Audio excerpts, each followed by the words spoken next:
Have you been diagnosed with depression and struggle with sadness? Maybe you're scared of being criticized. Loss of interest, aches and pain. Always thinking something terrible. Ask your doctor about Effects or Exile. Ask your doctor about Cymbalta. Talk to your doctor about Zoloft. So talk to your healthcare professional. Get with your doctor today. Your doctor. Tell your doctor. Contact your doctor immediately. Talk with your doctor.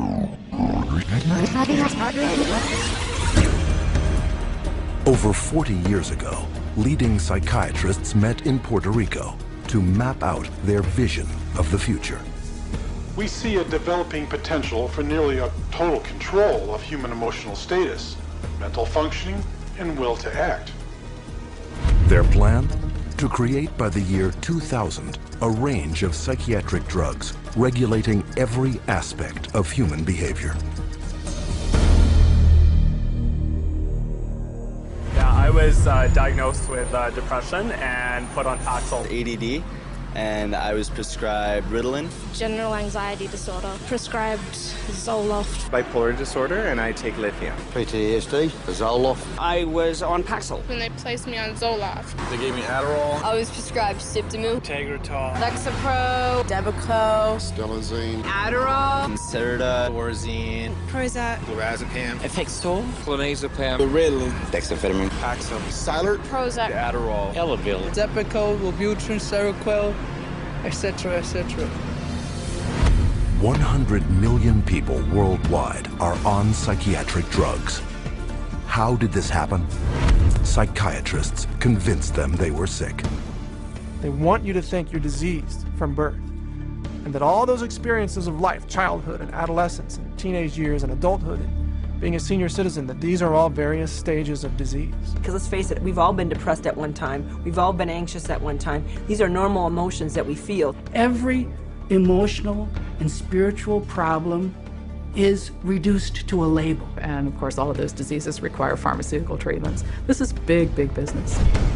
While generating a healthy income, claiming to be medical professionals, psychiatrists will freely confess that their profession is devoid of science. We don't really have any specific blood tests or other tests that are definitive for any mental illness whatsoever. It would be neat if it would become much more scientific. Well, if you go to my office and you tell me that you're depressed, there's nothing, and no blood sample or whatever, no tests. There are not current available tests to verify your diagnosis. I don't use any tests. You do not have a test to say, well, this is this disorder and this is the best medication for this disorder. For many years we thought we had the tests nailed down, but it turned out that they weren't of any value. If you don't know what's causing the symptoms, then to give somebody something to alleviate the symptoms is close to impossible. By the time a drug's approved and it hits the general population, we don't know even 50% of the side effects that are involved with that drug. And these pills cause heart attacks and liver problems and immune system problems and lots of other medical problems. So you're playing with fire. Every day, psychotropic drugs cause serious adverse reactions. And while psychiatrists and drug companies fully understand the dangers of the drugs they sell, their unsuspecting customers are left to suffer the consequences. Everything became worse. Each mood swing was worse. He would have chronic headaches, chronic, nausea, not feeling good. She was very agitated, very, very jumpy. She was having horrible hallucinations. Her personality was disintegrating. Once he started on that drug, the cloud just stayed over him and stayed over him and stayed over him. It got darker and darker. He thought there wasn't anything worth living to kill himself. That was not Matthew. That was the drugs. At least I would like to have said, I love you. I didn't get a chance to do that. In addition to crippling scores of people daily, every month, psychiatric drugs kill an estimated 3,000. But the human devastation would never have gotten this high if psychiatrists hadn't worked hand in hand with drug companies to promote their drugs to doctors throughout the world. Today, 70% of all psychiatric drugs are prescribed by general physicians. And how is this accomplished? Marketing. It's about creating a good story that uses science, that convinces a physician to think about writing a prescription. This is not science. This is incredibly effective marketing. It has nothing to do with science. They use what I call statistical contortionism. Basically just skew the numbers, make everything look fantastic, you hide the bad numbers. They're learning every trick in the book. They're evolving into efficient marketing machines, and it's working. There's definitely an unholy alliance between psychiatry and pharmaceutical sales. That's a marriage made in heaven. They're like conjoined twins. They're joined at the wallet. And with 374 mental disorders filling psychiatry's diagnostic manual, and more on the way, business is booming. Pharmaceutical companies have expanded their roster of psychotropic drugs from 44 in 1966 to 174 today. The top 5 psychotropic drugs combined gross more money than the gross national product of each of over half the countries on Earth. Altogether, the psychiatric industry rakes in $1/3 of $1 trillion a year. How could this have happened? It's a tale of deception that may be difficult to believe, but fatal to ignore.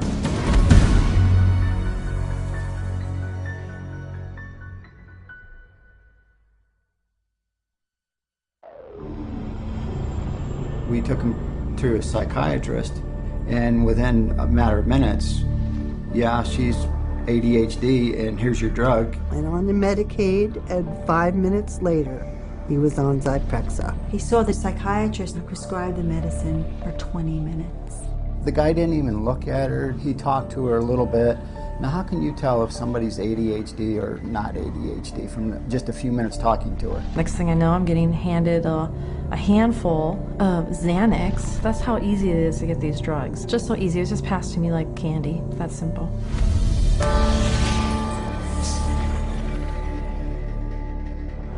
If a person were to walk in off the street, sit down with a psychiatrist, the chances of him being prescribed a drug before he were to leave the office, I would have to put it at 100%. Psychiatrists prescribe drugs. They might have different ways of diagnosing, they might have different ways of interacting with a patient, but it's rare to find a psychiatrist that uses no drugs. The psychiatrists today are, in quotes, admitting they can't cure these mental illnesses, and they're therefore going to manage your illness by using a drug. 50 years ago, a person who was going through a divorce would have relied on family, friends, clergy, and even the family doctor to a certain extent for conversation to work through the issue. They certainly wouldn't have been medicated. That was before the era of psychotropic drugs. Psychiatrists, occupying the lowest rung of the medical profession, worked almost exclusively in mental institutions. With no cures, there was little chance they would ever be respected by the public and their peers as real doctors. Psychiatrists had for years been on the fringe of medicine. Typically, the standard doctor internist would have very low regard for psychiatrists because it was understood not to be a very clear science or art. Psychiatrists wanted to be viewed as physicians, as doctors. And in order to be viewed as physicians and doctors, the people they dealt with had to be viewed as patients.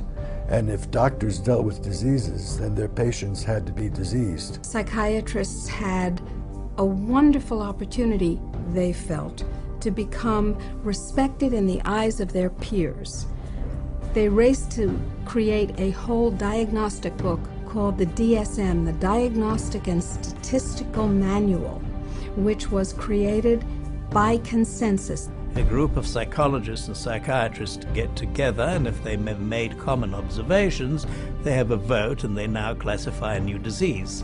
And they give it a number and it graduates into the DSM classification. And it's a dangerous book.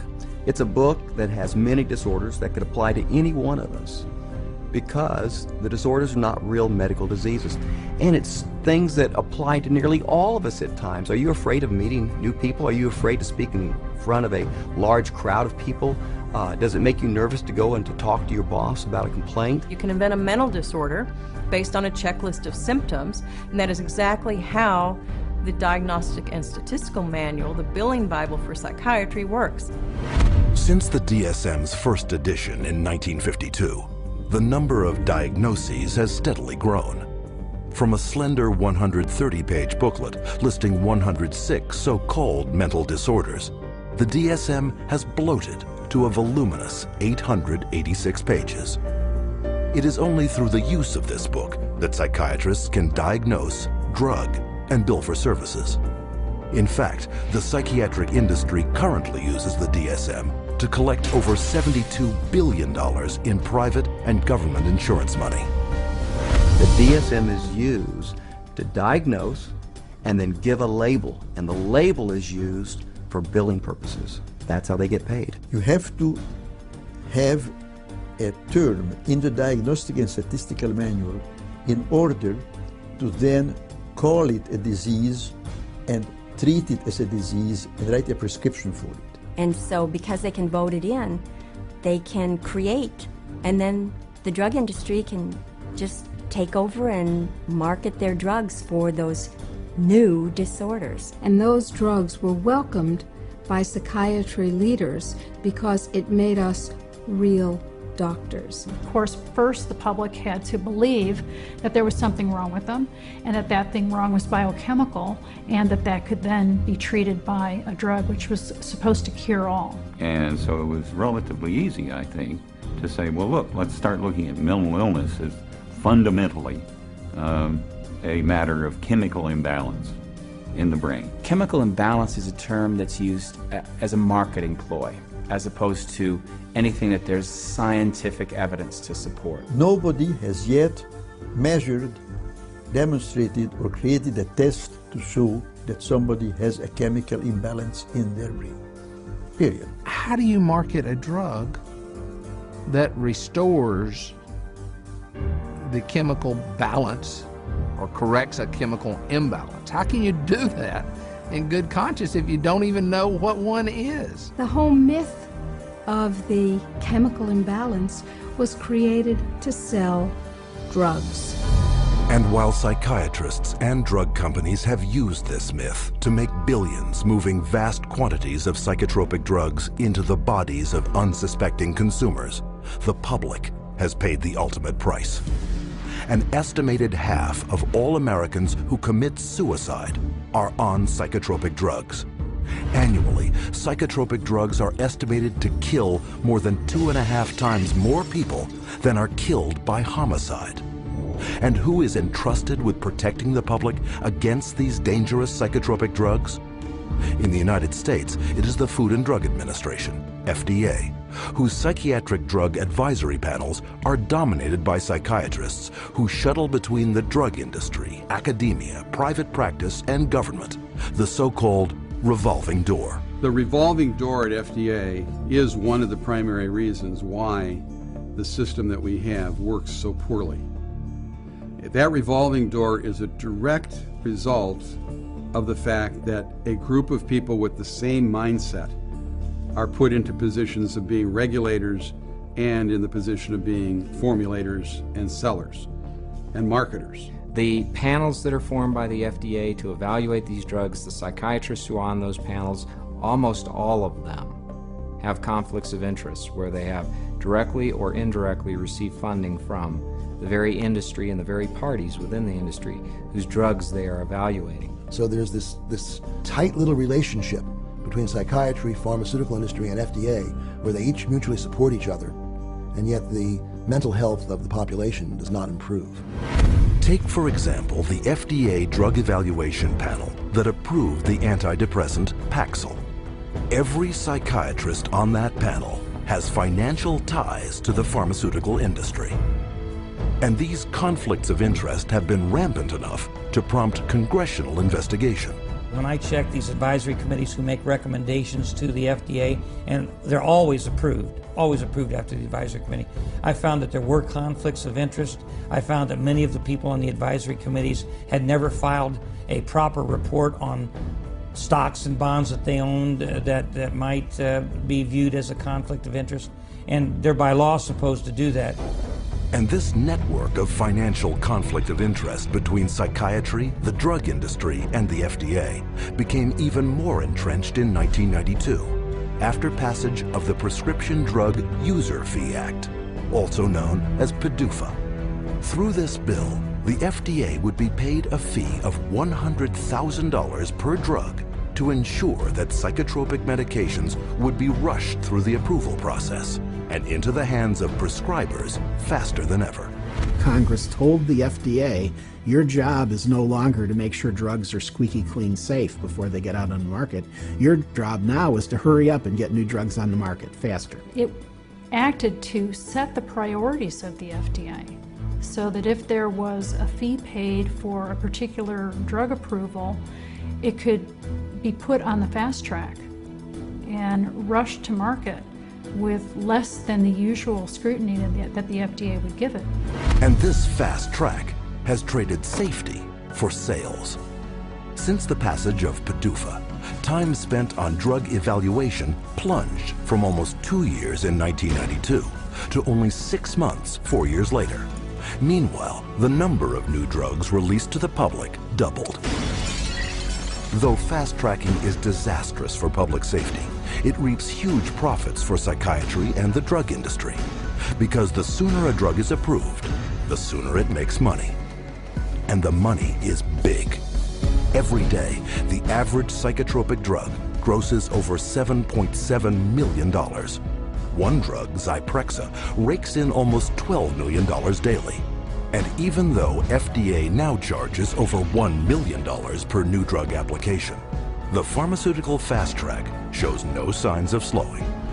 If you look at the relationship between the FDA, the pharmaceutical industry, and the psychiatrists, there's some kind of game that they're playing there. And what is the game? Well, you could say it's money, definitely money. And when you follow the money, you realize that there is no money in health. There's big money in disease. That's why all you hear about is managing disease or treating disease. You don't really talk about curing disease. And so psychiatrists have become mainstream doctors in America. And that is because of the pharmaceutical industry. They can thank the pharmaceutical industry because they become mainstream and because they have a lot more money than they used to. And the drug industry can thank them because now they have thousands of soldiers in their army distributing these drugs to everybody. From the smallest infant to the oldest senior citizen, no one is immune from any of the hundreds of fictitious disorders invented by psychiatrists that fuel a multi-billion-dollar psychotropic drug industry. And every day, psychiatrists are casting their nets ever wider. And all it takes? Another psychiatric label.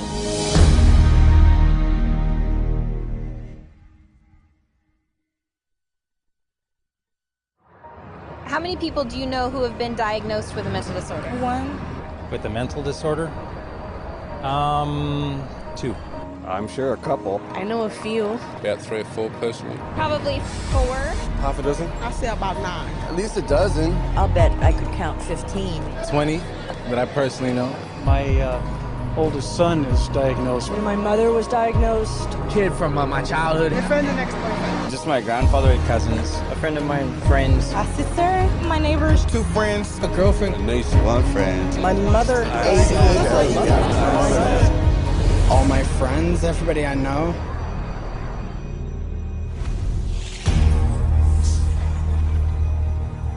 An apparent flood of mental illness is all around us. Where is this coming from? Psychiatrists, whose diagnostic and statistical manual can label anyone walking the earth today as mentally ill.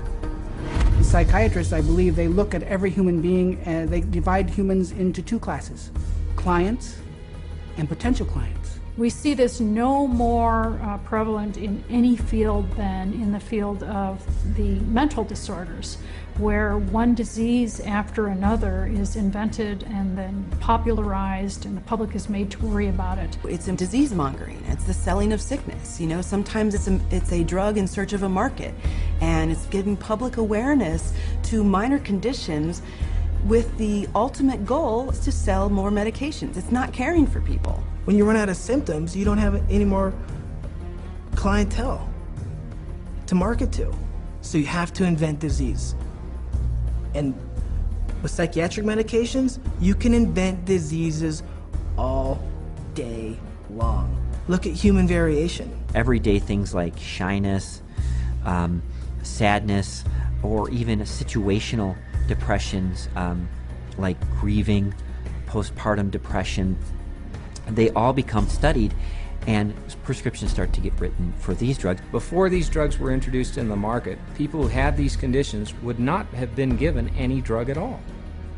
And so it is the branding of a disease, and it is the branding of a drug for the treatment of a disease that did not exist before the industry made the disease.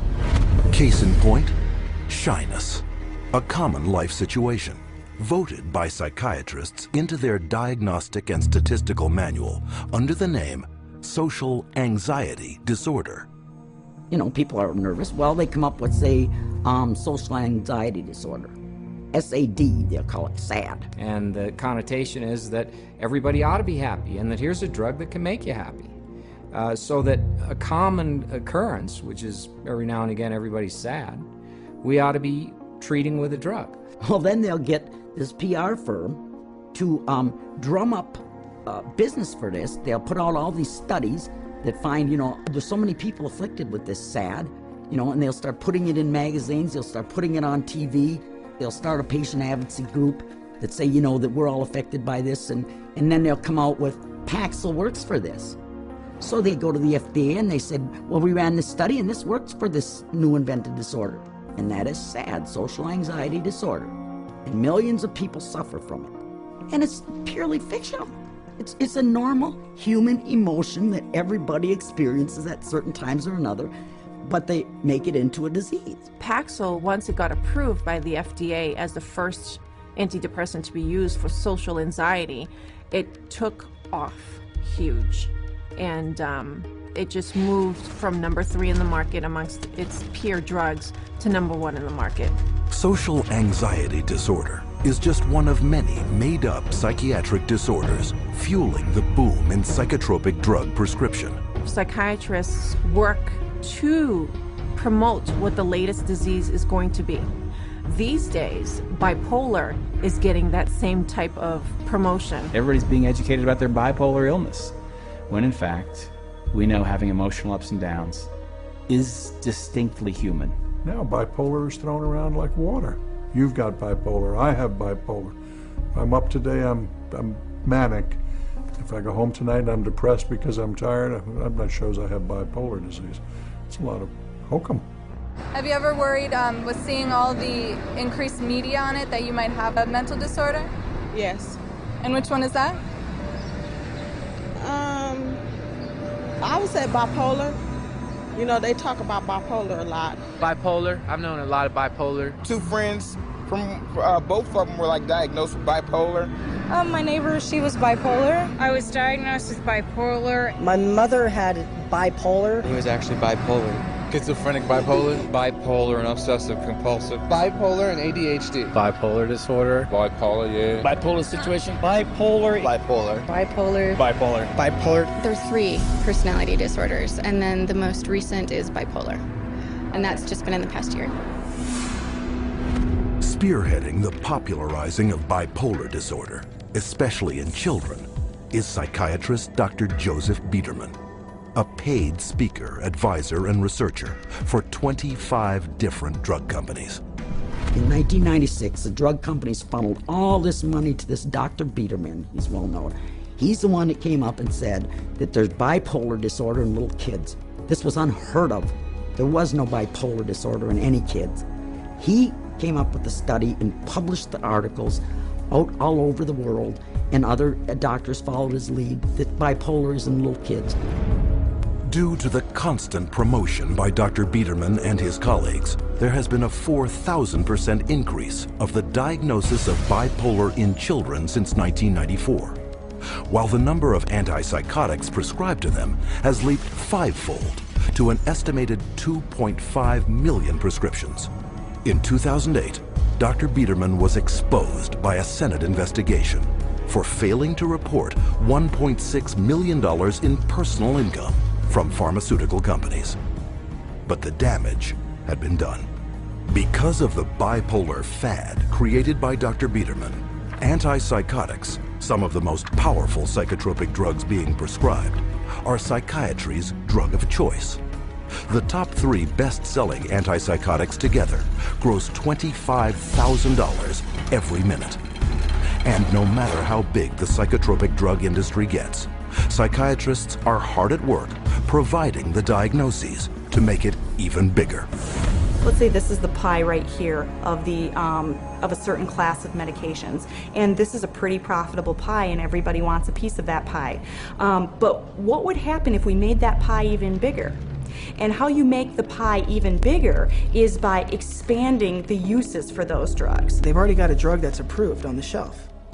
They can just pull it off the shelf, rename it, repackage it, and say, look, we've got a new drug for a new illness. When Prozac's patent ran out, that Eli Lilly had to look for a new source of profits. So all they did was change the name of the drug from Prozac to Serafem, changed the color of the pill from green to pink, and marketed it for PMDD, which is newly introduced into this book. What it tells us is that if you can come up with a label, a diagnostic label for a drug, then you can sell it like hotcakes. It's a business model, and it's $1 billion business model, and it works, and it's going to keep continuing. Today, anyone may unknowingly be taking a psychiatric drug, renamed, repackaged, and prescribed for non-psychiatric purposes. Zyban, prescribed as a cure for smoking, is actually the antidepressant Wellbutrin. Cymbalta, a psychiatric drug for depression and anxiety, is now being marketed as Yentriv for urinary incontinence. Psychiatric researchers are testing psychotropic drugs on such wildly varying conditions as obesity, alcoholism, gambling, hot flashes, herpes, nausea, itching, shivering, and excessive hair pulling. It is a pill for every ill, and practically no one is being told how dangerous psychiatric drugs are. As a chemist, I'm making these drugs. They're proving deadly in our labs, and they're proving deadly in other labs. Dangerous, ineffective, causing the exact same thing they're supposed to treat. How are they selling them? For anyone who's given a label of a psychotic illness, drugs seem to be the automatic choice of treatment as night follows day. That's all psychiatry does. It's dominated by psychopharmacologists who do nothing but manage symptoms by dispensing pills. That's it. And they don't work.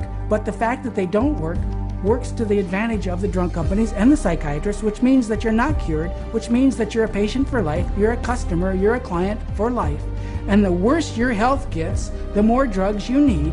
It's a great deal for them. We should all be up in arms about the way we're being treated by psychiatry today. This is a very dangerous industry that has gone so far overboard in inventing fictitious diseases and drugging our children and our population that I consider it to be engaged in crimes against humanity. With over $80 billion a year in psychiatric drug money at stake, it is impossible to escape the saturation of psychiatric disease-mongering in today's society. But behind the marketing lurks a secret psychiatry's customers would be shocked to learn. How are these drugs tested?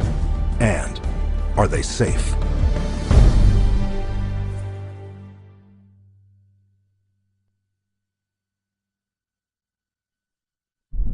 No one knows precisely how these psychiatric medications act. We don't know if I give you a medication if it is going to work or not. There's not a great deal of scientific support for using them. I try to pick a drug whose side effects might be useful. You have to choose what is the best option. We don't have sure methods. There are no rules. Everything it's an art, really. Often it's trial and error. It's kind of a trial and error. It's trial and error. Some degree of trial and error, I guess. A blind man's bluff or something like that. You never know if it's the right drug. It's a much more complex subject. There's always going to be huge surprises, and that's what makes it so difficult. The best psychiatrists in the world will mess up all the time.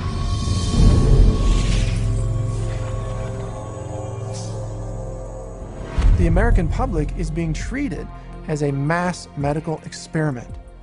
We are all being treated like guinea pigs by the pharmaceutical companies, the psychiatric industry, and the FDA. They are basically testing drugs on large parts of the population without really knowing what the results are going to be. It's a very dire situation that we're facing. We're talking about people's health and in many situations, people's lives. These are very serious issues. As dangerous chemical compounds, psychotropic drugs are tightly regulated by governments throughout the world. And for any new psychotropic drug to be approved for use, it must undergo tests intended to protect the public. When a pharmaceutical company develops a new drug that they want to send to the market, what they do is they have to run it through clinical trials. They have to be able to provide to the FDA safety data to say this is a safe and effective drug. In clinical trials, psychiatrists are engaged to do the research. And we could bank on the fact that these psychiatrists are tied to the pharmaceutical companies. And a psychiatrist puts their name on there, they're seen as an expert. You're talking mental drugs, who writes them? It's a psychiatrist. So that's how it works. It's a terrible system. The desperate thing about it is that it's all dressed up in the name of science. It's not science at all, it's pure marketing.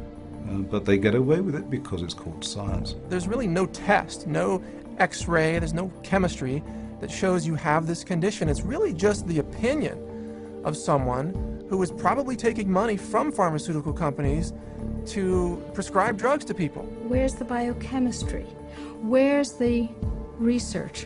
Where's the substantiation? And the answer is it vaporizes like mist in the morning. It's not there. But the lack of scientific testing doesn't stop psychiatrists from carrying out clinical trials on dangerous drugs. Clinical trials are supposed to consist of 4 phases of precise scientific drug testing, the first 3 of which must be submitted to governments for regulatory approval. In phase 1, the drug is checked for toxicity. In phase 2, tests are done to see how the drug reacts in the human body. If it clears this hurdle, then a phase 3 trial is carried out. But with no lab tests verifying or measuring any mental disorder, and with big money at stake, psychiatric drug research is highly subjective and rife with manipulation. There are many, many, many places where you can tweak the study just a little bit with the study design or with the way you gather the data or the way the data are reported. And there's so many different ways you could bias a study. I've seen what they did to the data in these trials. There's no question that they manipulated the data. For example, let's say they had 100 people to start with. 40% drop out. 30% have a positive response. 30% have no response. They then say that they have a 50% response rate, when in fact, most of us would say it's a 30% response rate because only 30 out of the original 100 really responded. And so you can see that that's a little bit of a manipulation of the research data. When they design drug studies, they're only looking at the one thing they want to see. And they don't report all the other things that are happening. Case in point, the antidepressant Cymbalta. Lilly, I believe, in February of 2004, did a clinical trial study. The people in this clinical trial did not have symptoms of depression. And in that clinical trial, there were 11 attempted suicides and 4 suicides completed. One of which was Tracy Johnson, 19-year-old college girl. She did not have any symptoms of depression, and yet this drug pushed her to commit suicide by hanging herself. That shoots the theory down that they say that, people get suicidal because of the, underlying illness that people kill themselves, that these weren't suicidal people to begin with. These weren't depressed at all. These were healthy people. A slew of media coverage followed, but psychiatrists on the FDA Drug Evaluation Panel chose to ignore the death and went on to approve Cymbalta the following August. One of the reasons why we have underestimated the potential of some psychiatric antidepressant drugs to actually trigger a suicidal kind of behavior in people is because the people who designed the research study didn't include in the research questionnaire the suicidal behavior. And then you can report that we had 0 incidents of this type of behavior among our subjects. And then the response is trumpeted as if there's something magical about it, when in fact what's happened is a whole statistical tap dance routine that violates good science. However, on the basis of that kind of phony trial, the drug can be marketed. Keep in mind that when a drug is tested in the clinical trials, it's only a very short period of time. The final phase of testing can be anywhere from 5 to 6 weeks. The longest of those studies was 8 weeks. The shortest was 4 weeks. So these are not long-term studies. I think most physicians and most people taking the drugs assume they're long-term, 1 year, 2 years, 3 year studies. They're not. They're very, very short studies. I find it pretty outrageous that we can base a multi-billion-dollar industry on a few 6 or 8 week clinical trials where antidepressant medications beat a sugar pill by a few percentage points. It is on the basis of biased research such as this that psychotropics with potentially fatal side effects are routinely approved by FDA panels for a lifetime of use. And how can this happen? Because drugs are big money, and FDA panels are dominated by those who benefit by approving them. The FDA panels that evaluate these drugs are largely psychiatrists. All of a sudden you discover there are 20 different pharmaceutical companies paying them, either grants or honorary or some other way. They're getting paid by the pharmaceutical industry. If you have a psychiatrist who works at the FDA, he could also be being paid by industry. He might sit on industry panels or discussions or get paid to be a speaker. What I found in working with physicians at the FDA was that they could have dual positions. They could sit on an industry board. They could be influenced by industry. If you've got 10 FDA scientists or 10 committee members, it's just a matter of 6 saying yes, the drug is safe, 4 saying no. And in almost every single case, those 6 saying that the drug is safe and effective always have pharmaceutical ties. They're getting paid, they're getting funded somehow or another. Have you been diagnosed with depression and struggle with sadness, trouble sleeping, anxiety, or low energy? Ask your doctor about Effexor XR. With Phase 3 approval a foregone conclusion, the marketing blitz begins. But while psychiatrists have already begun promoting and prescribing these drugs throughout the world, there's one more phase yet to be carried out. Phase 4. What Phase 4 clinical trials are is when they've actually gotten the drug approved and then they get it into the general population, so that we finally find out what it does when it hits ethnic populations, women, children. Then we see who dies, who has seizures, who has deformed children, who has epilepsy, who has diseases downstream, whose heart stops. The public is the clinical trial.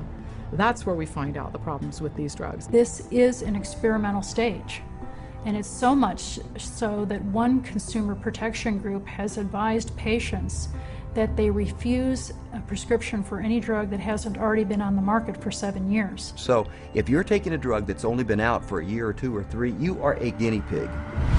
And the experimentation doesn't end here.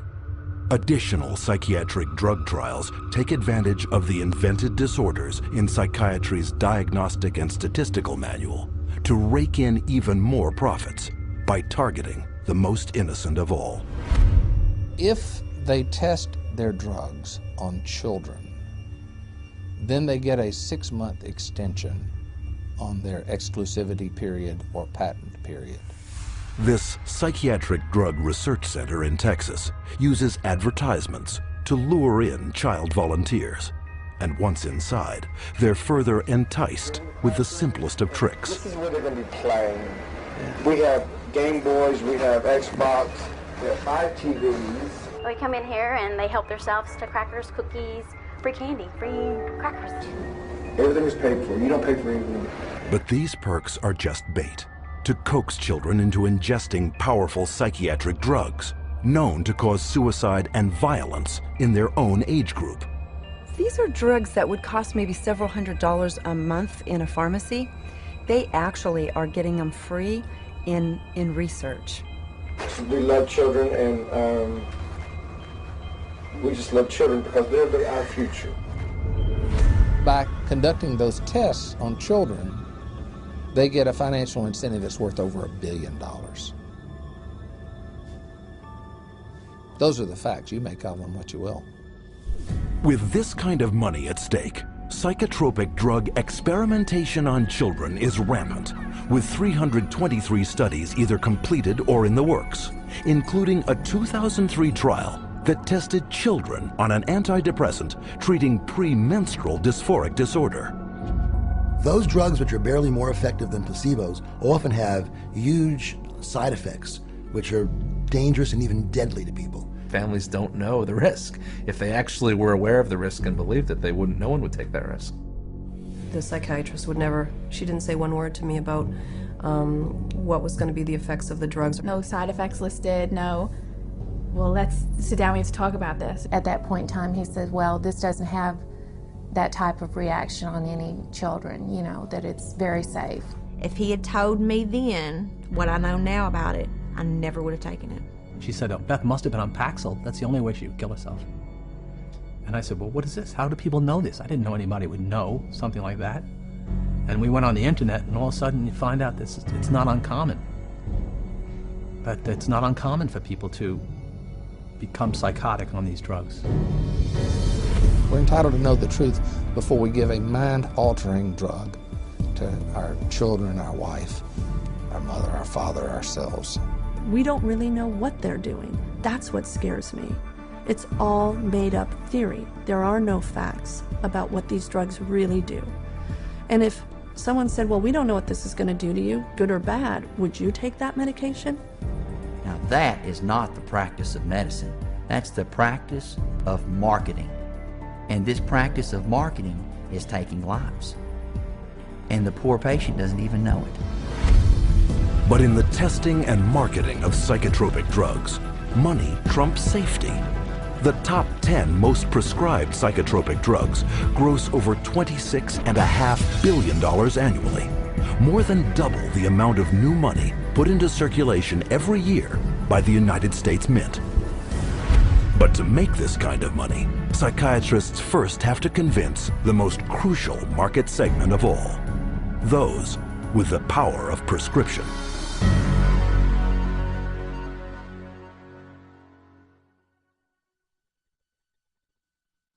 The psychiatrists specifically, they're just kind of working as sales agents for the pharmaceutical companies. There's nothing like another doctor touting the benefits of your drug to drive market share. They're an extended part of the marketing arm of these companies. Medications play a primary role. We give drugs. Medication is a must. There's a lot of new medications. There are medications available for treating GAD. Medications to use for PTSD. Antipsychotic medications. Atypical antipsychotics. Benzodiazepines. Stimulants. Antidepressant medications. MAOIs. Amphetamines. Anticonvulsant medications. Once the medications have been balanced out, then we move on to a combination of 3 medicines. There's no absolute limit that is set for the number of medications. There are so many choices. Apparently, we're willing to try almost anything.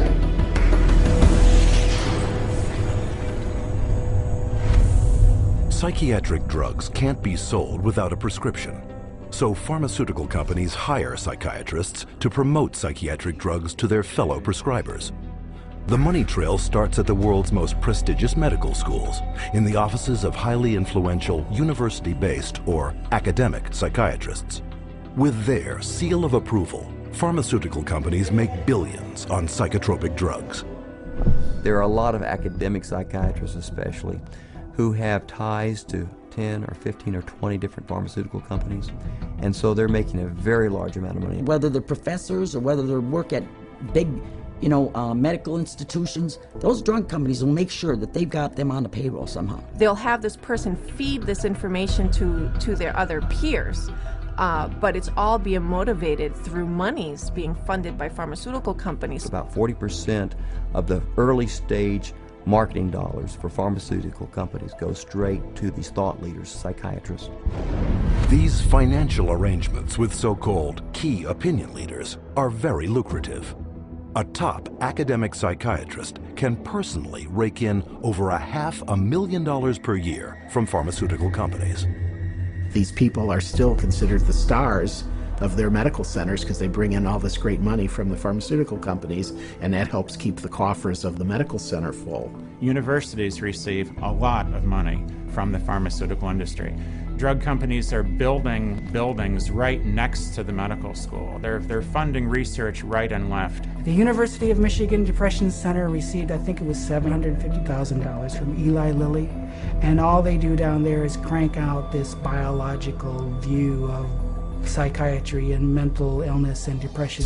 With academic psychiatrists collecting millions in drug money for their universities, it is no surprise that school curricula focus on psychotropic drugs. Training programs in psychiatry, the majority of them now are drugs first. You know, you're really a psychopharmacologist in a way when you come out of a psych residency training program. Even when I went to medical school, psychiatrists did talk to patients. Now all they do is write a prescription and send them away. A psychiatrist is trained for one purpose, to administer psychiatric drugs. Academic psychiatrists don't just indoctrinate future prescribers. They also heavily promote these drugs to their peers. First, by creating clinical trial studies, passed off as unbiased research that push both an invented psychiatric disorder and the drug to manage it. These studies are planted in professional journals to be read by their colleagues and quoted in the media. But what readers don't know is that an estimated 50% of the time, these psychiatrists never took part in the studies. One of the most unethical practices we're aware of is ghostwriting of journal articles, where somebody at the pharmaceutical company will write the paper and the academic physician will put his name on it and get it published in a major journal when he maybe changed 3 or 4 words in the whole article, and the article was basically written as a marketing tool by the drug company, and yet this academic puts his name on it as if he's the author. He has had no part in the study, and also he probably hasn't even read the study results, but he is prepared to receive $10,000, $20,000 to put his name at the front of the research, which gives it added authority. Ghostwriting is so common that even the psychiatrist running the FDA department evaluating psychiatric drug safety has attached his name to ghostwritten articles. The average physician picks that up and reads it. He believes it. And it's not a mystery that he would believe it. It seems reasonable that it's in black and white, it's in a good journal, it's in the New England Journal of Medicine, it must be true. These journals are often sent free to psychiatrists and doctors under the guise of legitimate medical research. And why are they free? Because pharmaceutical drug ads reap huge revenues for their publishers. So if you go through a medical journal, you'll see page after page of advertising for bipolar disorder and treatment of using medications, or advertisings for depression and the treatment of using medications, schizophrenia. So it's really everywhere. I remember just a couple of years ago, the first time I opened the journal from the American Psychological Association called the APA Monitor, and there was a multi-page ad, high gloss, very expensive, for Concerta, which is time-release Ritalin. I resigned from the American Psychological Association. I wasn't going to be part of this whatsoever. It's very hard when your major source of income is advertising and advertising placement to write an article that's negative about a particular drug and expect that company to continue to buy ads in your medical journal. So that's a major issue. But psychiatric key opinion leaders aren't satisfied with filling medical journals with ghostwritten articles. They also spread the gospel of psychotropic drugs at conferences in continuing medical education, or CME. Physicians and nurse practitioners and physician's assistants are mandated to take a certain amount of continuing education credits every year. Well, 70% of all continuing medical education is now funded by the pharmaceutical industry. That seminar is going to be taught by a professional who is employed by the pharmaceutical company. The very nature of where someone is giving you your support means you are biased to that person's side. Many physicians and many psychiatrists who attend medical conferences don't know that when they go to that conference meeting that's about antidepressants, antipsychotics, and it's generally an academic psychiatrist who's speaking, they don't realize that person's probably making about $10,000 for that 1-hour speech. But you don't have to be an academic psychiatrist to get a piece of the pie. Psychiatrists who heavily prescribe psychotropic drugs are generously rewarded by pharmaceutical sales representatives for drumming up local business. Psychiatrists, especially high prescribers, are targeted and gifted extensively by the industry. Now that gifting is where you need to get specific. That was not unusual during our marketing conversations to say, well, what's our top drug writer? You know, who's the doctor that's prescribing the most of this drug? Well, you know, let's send them to the Kentucky Derby. We offered trips on some occasions to come out and hear a 2-hour talk, but it happened to be on a nice island in Hawaii. There were a lot of things that we did day in and day out to try to get the doctors to write our drugs, or in my case, to write for the psychiatric drugs. We did a lot of lunches and dinners, and we brought in speakers, and those speakers were obviously paid by us, and we would wave, you know, renowned studies at them from renowned journals. But of course, we would never say that these studies were paid for by our company, and that it was written by a ghostwriter who was paid by our company, or that our company tends to do a ton of advertising within that particular medical journal. We would never say that. With over 300 million psychiatric drug prescriptions written every year, high prescribing psychiatrists are richly rewarded for opening up new markets. They receive up to 25% more pharmaceutical money than any other medical specialty, an average in one state of more than $45,000 per top psychiatrist per year. Psychiatrists get more kickback from the pharmaceutical companies than any other branch of medicine. The profession of psychiatry couldn't keep its journals afloat, couldn't keep its conferences afloat, couldn't keep its organizations afloat without money from drug companies. The drug companies really have psychiatry in their pocket. This is a profession whose diagnoses have been heavily influenced by people who are heavily influenced by the pharmaceutical industry, and whose treatments are almost exclusively these days pharmaceuticals. We should be able to count on them. I do not believe that we can. Due to the ceaseless promotion by psychiatrists, psychotropic drug prescription has permeated not just psychiatry, but the entire medical profession. But this promotional campaign has a second prong that lines the pockets of psychiatrists more than any other. And this one directly targets you.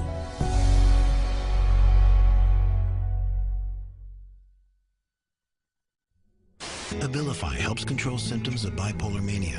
Ask your doctor about Effexor XR. Paxil, the most prescribed medication of its kind. Prozac Weekly is here. Zoloft, a prescription. Serafen. PMDD.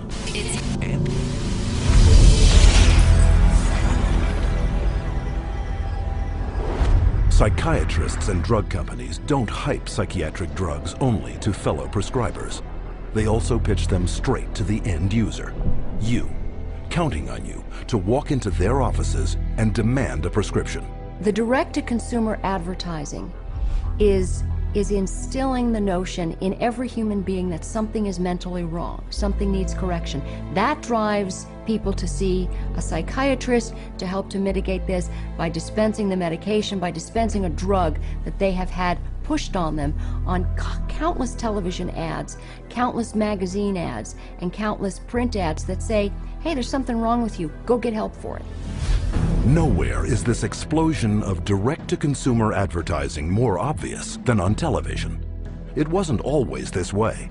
Until recently, advertising psychiatric drugs on TV was severely restricted. But in 1997, the FDA was persuaded to relax their rules on advertising in the media, in direct violation of Article 10 of an international treaty signed at the United Nations. Every 5 minutes there's a new drug ad. And this is not by accident, this is cold, canny, scientific design. Ads are fundamentally of two types. One type of ad is a effort to try to get the patient to take the drug company's drug.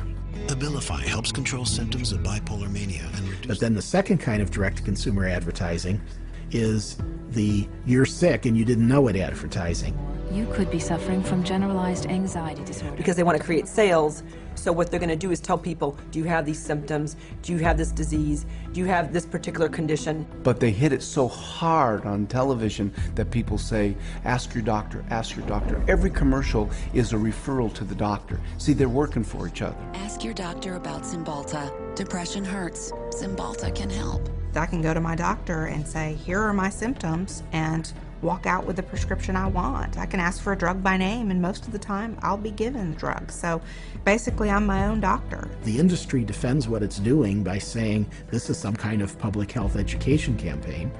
And I'm sorry, I think if you go to an advertising agency, you're advertising. From the start, advertising psychiatric drugs on television has been phenomenally successful. In just the first 3 years, sales of psychiatric drugs skyrocketed by 250%. With grosses now hitting record levels, the drug industry is spending $2.9 billion a year in TV advertising alone. And once this drives people into the offices of psychiatrists, they can be hooked using another marketing ploy: free samples. The industry is willing to give out millions of dollars worth of free samples because it generates billions of dollars in sales. You want a prescription and you want Prozac written forever as a maintenance therapy. So you establish that with some free Prozac up front. Here, take this sample, it doesn't cost you anything, and then if you like it or if it seems to work, then we'll make a prescription, but you're going to have to pay for that prescription. The sample is free. So it's really a marketing technique. They got a cash cow. Zero refill means you've got to go back to the doctor for another consultation, for another subscription, and it just goes forever. This is business. This is money. Some direct-to-consumer marketing is camouflaged as public information. Psychiatrists regularly appear in the media, warning the public of the latest mental illness epidemics and hawking their latest breakthroughs.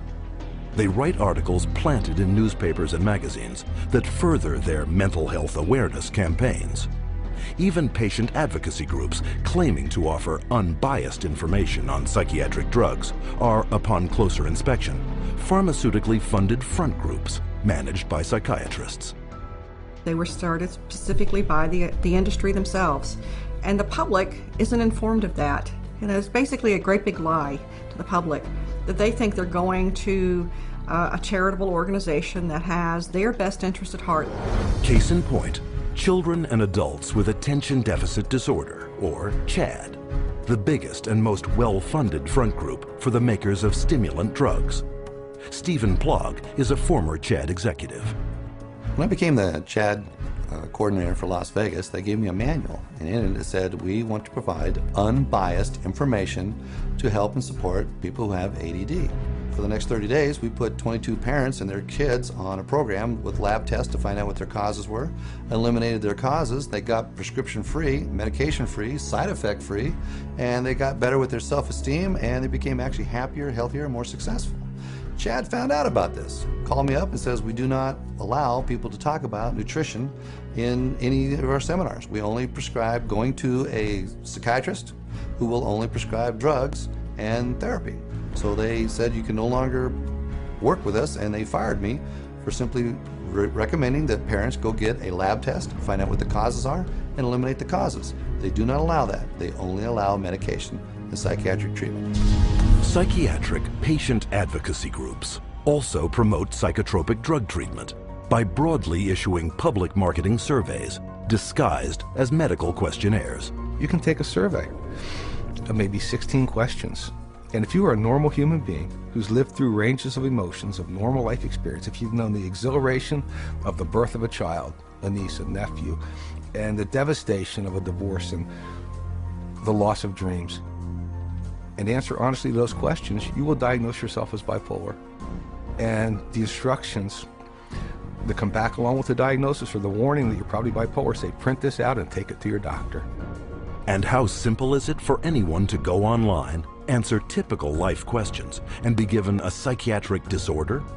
Here are some randomly chosen volunteers, people of all ages leading normal lives. Do you feel sad, blue, unhappy, or down in the dumps? Sometimes. I've had periods of great optimism and other periods of equally great pessimism. Yeah, that happens a little bit. I get tired for no reason. Sometimes. My life is pretty full. Not really. For no apparent reason, I sometimes have been very angry or hostile. It's hard for me to concentrate on reading. I am restless and can't keep still. My heart beats faster than usual. I have trouble sleeping, shortness of breath. Gained weight. Trembling hands. I have an idea that most of these are going to be sometimes. Everyone has. As in everybody? Somewhat. Somewhat true. Just a little. Oh yeah, I am. Alright, my score totaled 42. Bipolar disorder, moderate to severe symptoms. Wow. Answer reflects on the presence of depressive symptoms. Currently suffering from an anxiety disorder. I may be suffering from bipolar 1. Minimal to mild depression. An obsessive compulsive disorder. Guess I'm into psycho. Guess I'll go to the psych. Try to see if I could work it out, get some meds or something. All told, 50% of these everyday people were assigned a psychiatric diagnosis and instructed to get treatment. By this measure, half of the U.S. population, some 150 million Americans, could be classified as mentally ill. Now you have a direct line of consumers just walking in with a little pre-survey that says that they potentially can have bipolar, ADHD, stress, anxiety, any of those categories, and they just need to take this assessment tool and say, okay, that basically that is what you have, and here's your drug. And psychiatrists are now clamoring to make such assessment tools mandatory. Take Teen Screen. Under the guise of a suicide prevention program, mental health tests are administered in the schools to diagnose and drug children. Children such as Chelsea Rhodes, who left for school one morning an average teenager and returned home with a psychiatric diagnosis.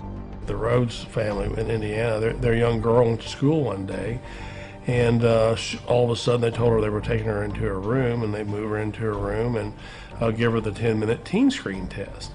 And shortly after taking the test, she's pulled aside in the hallway and she's told she has two problems, basically two mental problems. One, obsessive compulsive disorder, and social anxiety disorder. Her parents were stunned, dumbfounded. They didn't know that Teen Screen was going to screen their child. They had not been asked permission. People at school had told her that she was mentally ill with these two conditions based off of a computer test that took her 10 minutes to answer. One of the questions was worded, if Chelsea went out a lot. She answered no. We'd ask her why she answered that way. She said, because Mom, you and Dad don't allow us to go out on school nights. I have to be home to do my homework and take care of our household chores. The other question was, do you ever feel nervous or anxious when you're in front of a group of your friends or peers? Chelsea answered yes. She explained to us that because when she has to stand up in front of a group of people and give a book report in one of her classes, she's very nervous. You know, I'm 43 years old and I'm nervous in front of every one of you today, but that doesn't make me mentally ill. I absolutely believe that the survey for Teen Screen was intentionally structured to flag as many children as possible as having a possible mental health problem. And who created Teen Screen and wrote its survey? Dr. David Schaffer, a psychiatrist with extensive ties to the pharmaceutical industry. Schaffer's questionnaire is anything but scientific. In a study he himself conducted, Schaffer admitted that 84% of all students were falsely flagged as suicidal. But what was not admitted is how traumatic the consequences can be. Alea Gleason was only 11 years old when she took a screening test at her middle school in Texas. It was 7th grade, and they had all the girls go into the cafeteria because they said that a lot of girls have depression, so they was working on some depression screen. Next thing I know, there's those middle schools tell my husband now that CPS is there at the school taking Alea because she's suicidal. I'm like, suicide? I'm not trying to kill myself. I love myself. I've always loved myself. So I don't know if she was eating at the school or they already taken her away. When they took Alea, my girls and I, we didn't sleep for about a good 3 days. For the first 3 days, because my house was empty without her. And they was making me sign papers talking about if you don't take these medicines, you can't see your parents. So they was telling me, if you take your medicine, you can see your parents. My daughter was on 22 different types of medication that this one psychiatrist gave her. They drugged me up so bad that they said they had to drag me. And I used to wonder how I got to my room. When I saw for myself what they were giving her and how much and how often, I just thought, they're gonna kill this child. And the parents were helpless. Then after a while, that's when I was just like, I'm not about to take no more medicine until I call my parents. And then that's when they was like, okay, well, we're gonna give it to you anyways. They restrained me and shot me up. I was in 4 points. They laid me out on my stomach and my feet like this and tied me up. One day, they must have put her in about 12 restraints in one day. They said I was restrained about 70 or 80 times. After a couple of months, they was like, your parents don't want to see you. They don't want to talk to you or anything. So I was really hurt. We tried everything. Nobody know. We didn't know what hospital. We didn't even know where they taking her. After 2 weeks, you're supposed to hear, or you're supposed to be able to see your child. They didn't give me that. I didn't see Alea till 6 months later. But I was a good child. I didn't deserve for that. And it messed up a lot of things. To this day, I still wish that I could just go back and be like, man, you know what, I'm not even gonna take the test. I would always tell every parent I see, and they was asking me, don't do the team screening, because it will mess up your family. Psychiatric screening programs such as these are fast on the rise. Teen Screen alone is currently screening hundreds of thousands of school children in over 500 American schools in 43 states. Has nothing to do with helping kids, has nothing to do with mental health, has nothing to do with medicine.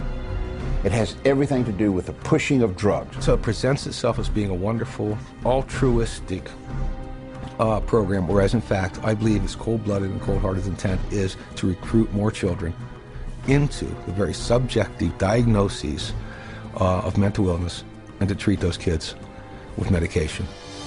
But the psychiatric drug push doesn't end in the classroom. Legislation has been put in place to screen all citizens for mental illness, including geriatric patients, war veterans, and pregnant mothers, all to be paid for by you. Psychiatrists benefit from both ends, from the pharmaceutical end for being paid to write the prescription, and then from the patient for being there to receive the prescription. It's an industry that cannot allow the human condition to go unmedicated, and I think this is where the problem begins. If everybody considers themselves to be sick in some way or more than one way, and that the only control, the only hope for their happiness is to be on pills for the rest of their lives, that's the goal. The pharmaceuticals and the psychiatric community are in a cleanup, and that's what it's all about. It has nothing to do with helping our kids or, their mental health. It's all about money. Today, drug companies spend over $5.3 billion a year marketing prescription drugs, almost 9 times more than a decade earlier. The result? Worldwide sales of psychotropic drugs have soared to $80 billion. And all while psychiatrists willfully ignore the vast human tragedy they are creating.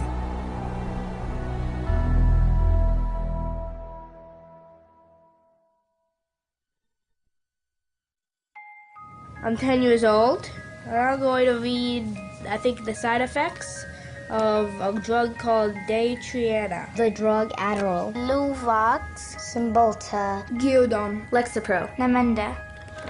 I have a question. Where do I find the side effects? How do I read it if it's so small? Just a bunch of letters squished together. I can't read this. This is the side effects of the drug. Side effects. Stroke. What the heck? Speech disorder. Eye disorders, vision blurred. Dry mouth. Nervous. Tremor. Dizziness, delirium, and coma. Tardive dyskinesia. They experience worsening of their depression. Aggressive reaction. Paranoid reaction. Psychosis.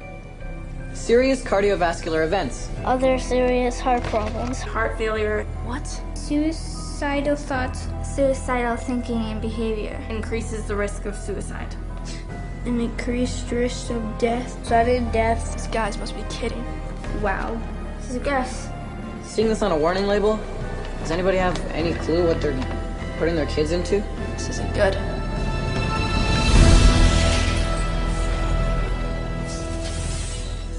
No drug has side effects. They're all effects. Side effect is just a way that doctors explain away the effects that they don't like or you won't like, but they're effects. These are the effects of these drugs.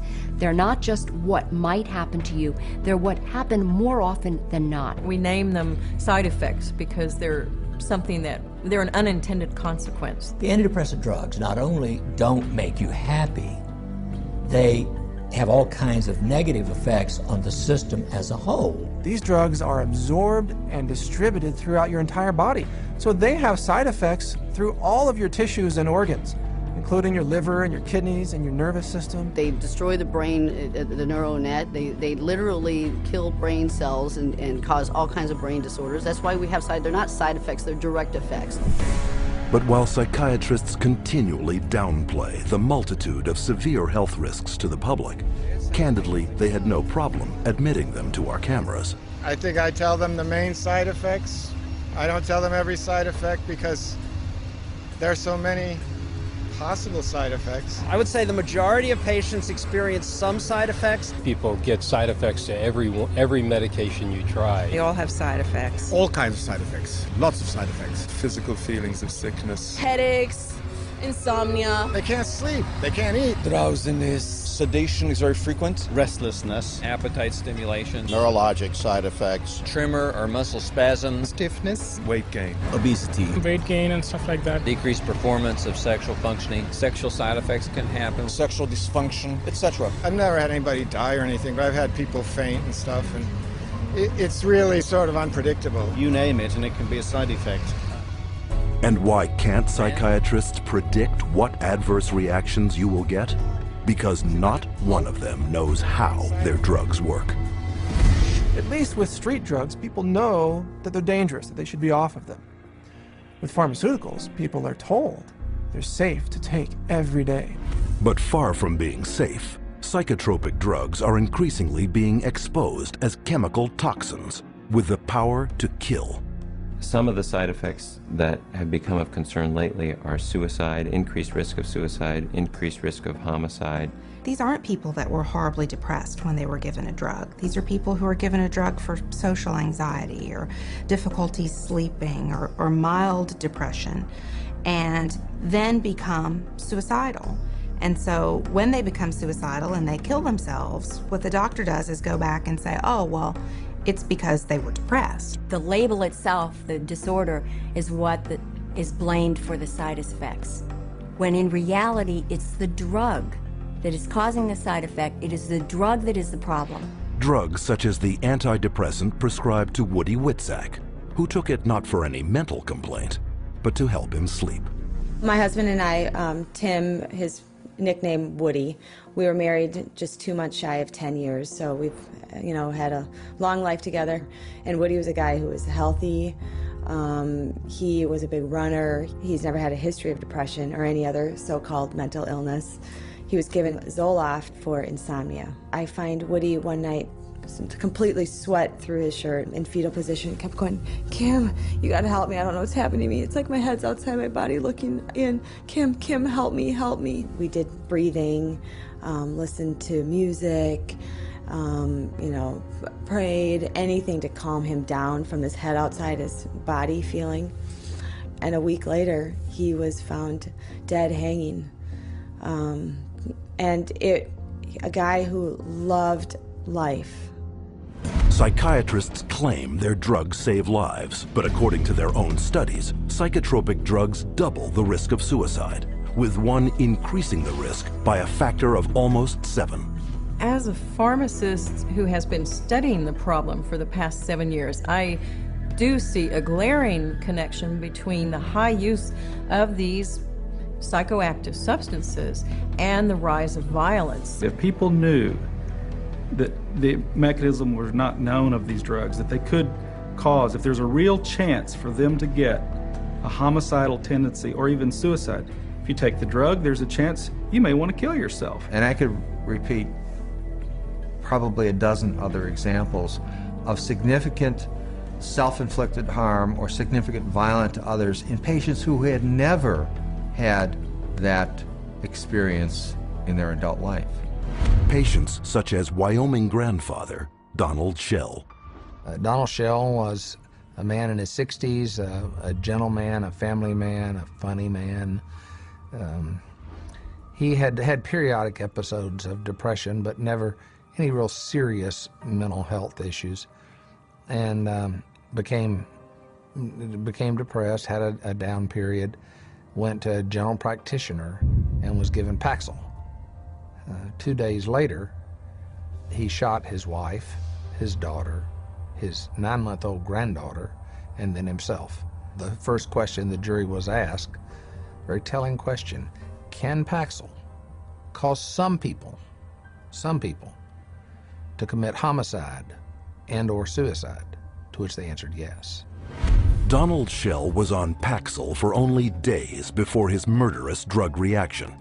But long-term use of psychotropics has also proven to create a lifetime of damage, an unwelcome fact ignored by psychiatrists. In the long run, the side effects may actually be worse than the original condition. I don't think the average patient has any idea that the long-term use of this drug is now associated with very serious diseases, with diabetes, with kidney failure, with tardive dyskinesia, a movement disorder that's very serious and permanent and irreversible. You can be affected by these drugs in any part of your body, your brain, your heart, your kidneys. That's why people die early very often, because they are prescribed things, and the long-term effects are, in some cases, the death of the individual.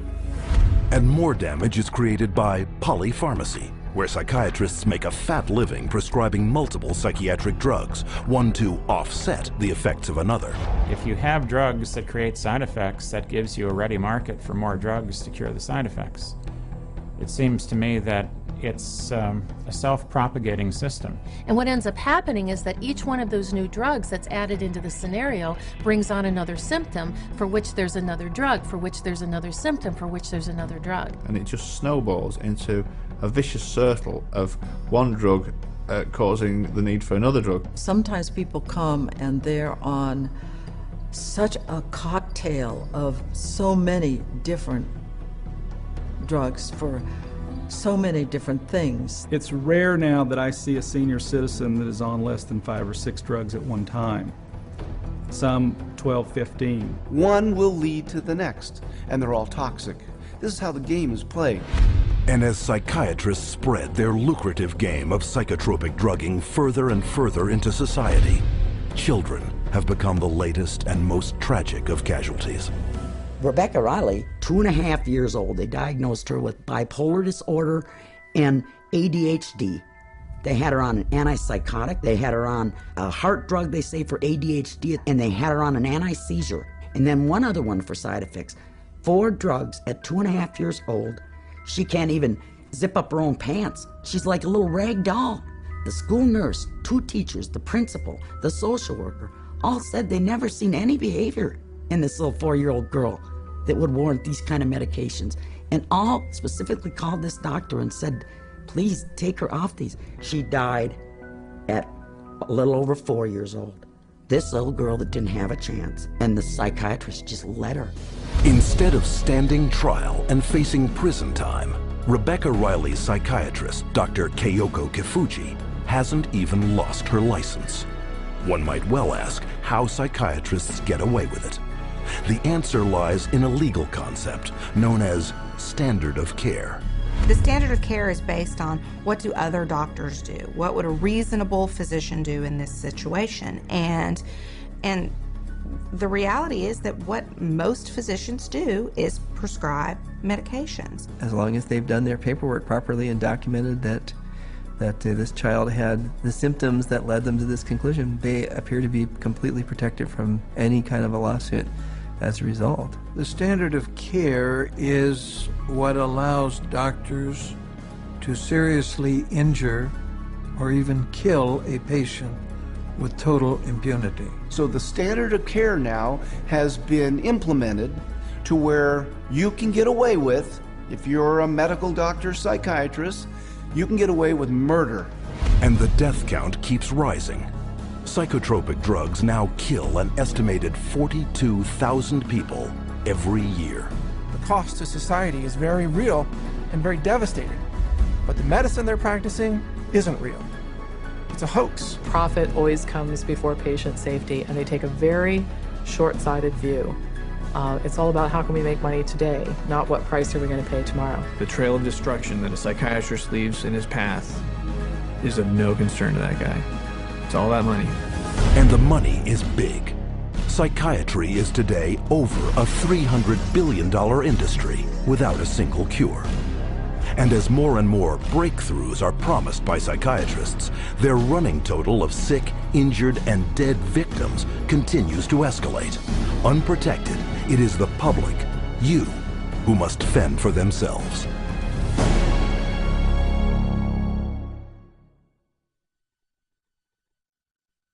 My wife and I are blessed. We have 7 children, and we love them all. They're all our favorites. Each child we have is our favorites.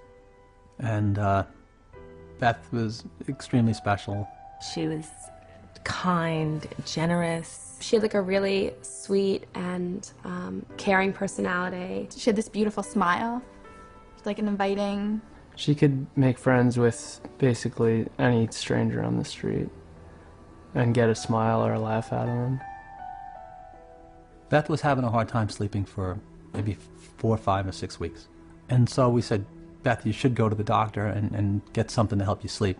He said, okay, well, I'll try to give you something to lessen your anxiety, and it should help you sleep. Within 5 minutes, a 5-minute visit, he prescribed her Paxil.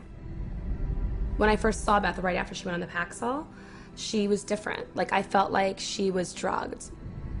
And by the 2nd or 3rd day, she's like, I don't know, I just don't feel right. You know, I feel strange in my skin. But after about 3 or 4 days, I remember that Beth was, at times, very different, like sullen, keeping to herself. My mom and her were having dinner, and she said she didn't have any real emotion. Like, she kind of felt emotionally numb. She was like a different person.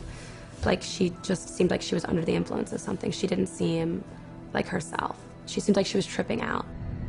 I talked to her on the phone, and she told me she didn't want to be there. And I was like, why don't you want to be there? She's like, I just don't feel like myself. I just feel like crazy. I just don't feel right.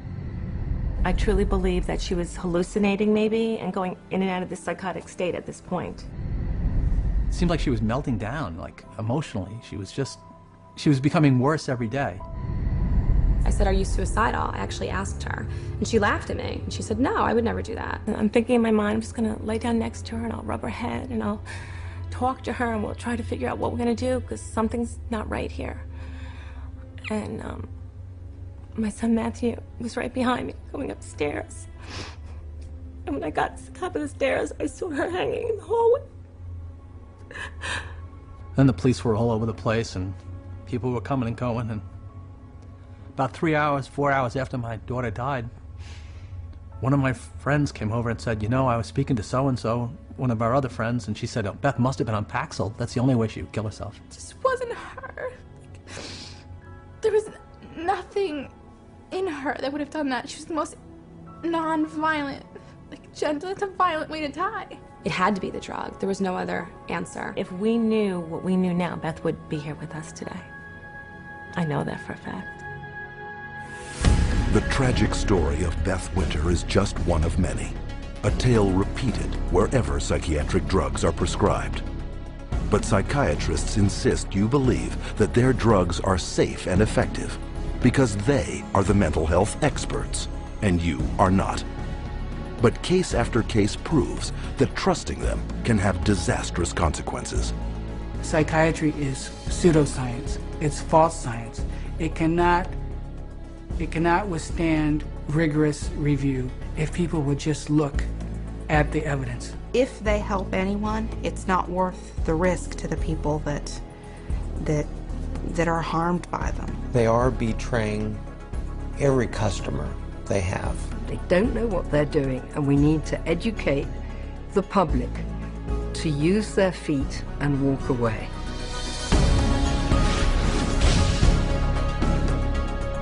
And how can the public become more educated? By exercising a central medical right, little known to the patient, but very familiar to psychiatrists. We want to be able to present the patient with alternatives. And one of the central ideas in ethics is informed consent. The components of informed consent are letting the person know, first of all, what the diagnosis is and what it's based on, so that they can say, this is why we need to treat you. And secondly, what the treatment is. Every patient in the healthcare system has a right to informed consent. That is, they have a right to be told the risks and benefits of the treatment, the risks and benefits of alternative treatments, and the risks and benefits of no treatment at all. Patients should be totally informed, fully informed about every medication that the psychiatrist offers to them to take or says they should take. And studies confirm that very little full and accurate information about psychiatric drugs is getting through to the public. So what would full and accurate, informed consent on psychiatric drugs consist of? These medical doctors and experts have extensive experience in the subject. Their first point: psychiatric disorders are not actual diseases requiring medical treatment. It's true that there's no biological findings that really support any of these psychiatric diagnoses being medical illnesses. And the burden of proof really is the other way around. It's not that you have to prove that there is no biological science. The burden is on psychiatry to prove that there is. There's no blood test. There's no lab test. There's no x-ray. These are just clusters of behavior that a group of psychiatrists have voted that it's a disease. Can you imagine doctors having to have powwows to decide if a heart attack is a real disease or not? No, they don't have to decide that. They don't have to have a vote on that. They should be asking the doc, geez doc, where's the chemical test for that? Where is the objective test for this? And I guarantee you that they'll be told, we don't have a chemical test for that. There is no such thing as a chemical imbalance. And any psychiatrist that you talk to, if you ask him this question, they'll all admit it in private, but they won't admit it in public. It's a scandal. So this is all subjective. Nothing objective about psychiatry. 2. There is no scientific proof that psychotropic drugs resolve any mental problems. Since there is no measurement for these psychiatric diagnoses, because they're really just subjective, for the same reason there really can't be a measurement for the effects of the drug. In terms of medication, the evidence that's claimed is the medications are highly effective and not very toxic. But actually, in fact, the data in psychiatry are very clear that that's not true. What is true is that the medications are barely, if at all, more effective than placebo. You're selling drugs to people under false premises, under a disease that's been invented.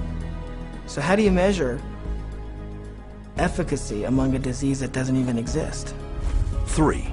Psychotropic drugs mask symptoms and come with severe short and long-term side effects.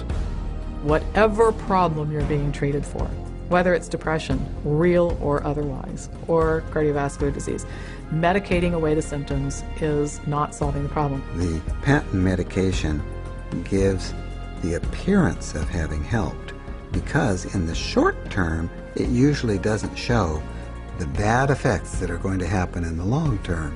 So it's very deceptive. The longer the patient's on the medication, the worse the prognosis is. None of these medications hit precise targets. You begin accumulating all kinds of collateral damage. In other words, other organs in the body are actually harmed. So for the first time, we're seeing kids in grade school or middle school who have type 2 diabetes and who have the beginning stages of cardiovascular disease. So you see Parkinson's disease, you see tardive dyskinesias, you see other movement disorders. Is it true that we're now seeing a lot of deaths from psychiatric drugs? Absolutely yes. 4. Psychotropic drugs can cause dependency and addiction. One of the hallmarks of informed consent with psychiatric meds is you have to discuss the potential for addiction. The vast majority of psychiatric drugs create psychological and physical dependency. Most patients that I've seen that were on these drugs have difficulty getting off of them. It's rare for somebody to just be able to stop it without a problem. 5. Most mental problems are caused by an underlying physical illness. Many physical conditions can cause mental problems or what pose as psychiatric symptoms, but the psychiatrist, in the records I've reviewed, psychiatrist does not do an in-depth study of what could be causing the problem. And if the doctor isn't taking the time to find the cause of those symptoms, then unfortunately those symptoms may continue and there may be a serious underlying medical disorder that's being overlooked. The question is it better to treat depression with a drug, or is it better to treat depression by trying to figure out what caused the depression and working it out with the patient? Dehydration can make you exhibit symptoms of depression. Sleeplessness can make you exhibit symptoms of depression. Eating a terrible diet, hypoglycemia, being sedentary, all of these things are biological reasons for having symptoms of depression. I have in my practice children who are misdiagnosed as having ADD, ADHD, who really have Lyme disease. 70% of all what are classified as mental illnesses actually have a physical cause, a physical problem causing that. 6. No matter how severe the emotional or psychological distress, there are many effective options that do not involve psychotropic drugs. Once you've proven that there is no problem in the body and that there is no malfunction in the brain, then you have to begin to address these other levels of the self. And I think that's what psychiatry has completely stopped doing. There are very few conditions that cannot be treated by other methods than the use of drugs. Any forces that impinge on medicine that make us think that the drug approach is the only approach is undermining good patient care. And because most non-drug options are rarely told to patients, true informed consent is almost never given.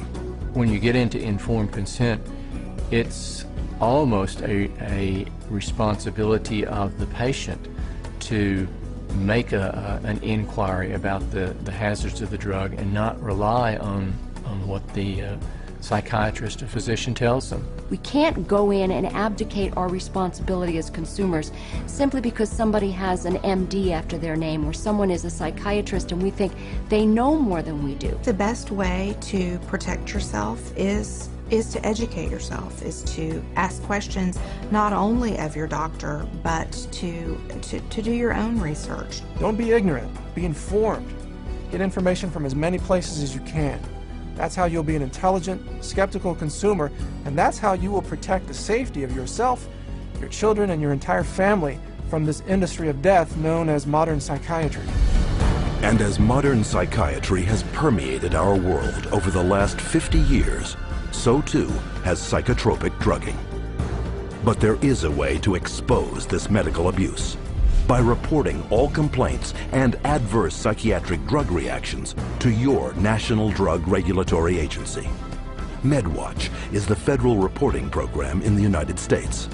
MedWatch is a voluntary reporting system, a passive reporting system where doctors, patients, healthcare providers, pharmacists, anybody really can make a report saying that they think that what they experienced or what their patient experienced was an adverse drug effect. And this is what we call post-marketing surveillance. And this begins to get a look at what the side effects of long-term or chronic use of these drugs really is. The FDA admits that probably only 1% of all the adverse drug effects are actually reported by patients or physicians.